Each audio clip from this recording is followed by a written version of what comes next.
gun control, something that this entire nation is debating right now, both at home and in political circles. If you were still in the Senate, I'm curious, Senator, would you have voted for the Toomey Manchin gun background checks bill?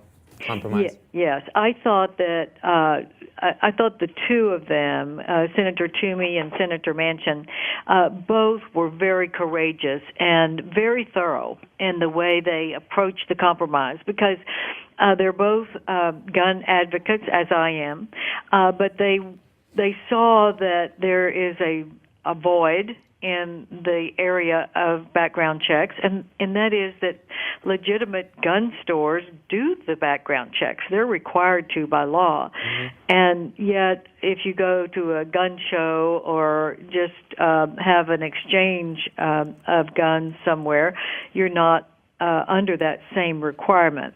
And I think just to level the playing field, which really people are not talking about as much as I think they should be, that gun stores do this.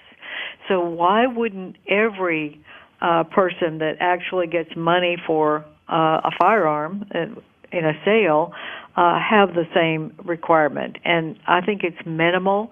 I am pro-gun, but I think a background check is not in a juxtaposition against being pro-gun. So then it begs the obvious question. I mean, in Senate, your former Senate colleague, Pat Toomey, who we were just speaking of Pennsylvania, blamed the Republican Party and its dislike of the president in particular for the failure of the bill. Do you think there's any truth to that? I mean, if the majority of Americans agree on this, why did this turn out the way it did?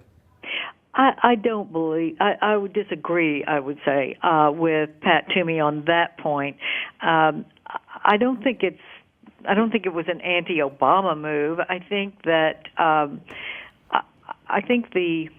Is it about their constituents then? I mean, a lot of people are scratching their heads trying to understand if you advocate for this, if the majority of Americans want this, given the tragedies that as a nation we've all encountered, what is the reasoning, if not what Pat Toomey says?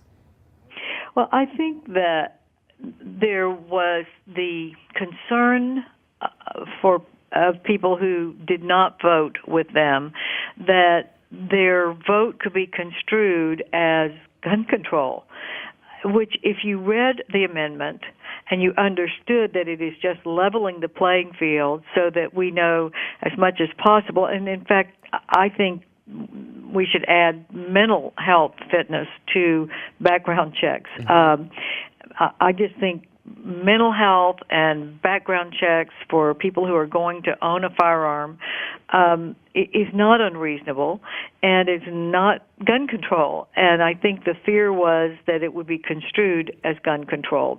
And I do not think it had anything to do with President Obama. I mean, the Republicans have certainly compromised with President Obama to avoid the fiscal cliff.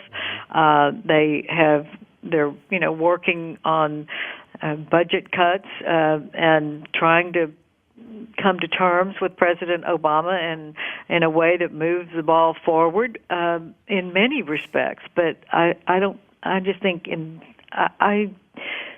think maybe Senator Toomey might have been